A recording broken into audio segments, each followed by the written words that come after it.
If you are wondering if we have Android Auto on POCO X8 Pro, then the answer is yes. And in order to find it, you just have to go to Settings. Then over here, you want to proceed to More Connectivity Options, and then scroll down in order to find Android Auto.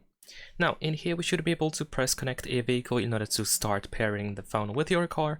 Over here, we have the first instruction, so you can just simply use a USB cable and connect your phone to your car with that USB cord. If your car supports wireless connection, then in that case we have connect using wireless Android Auto, so we can select that option.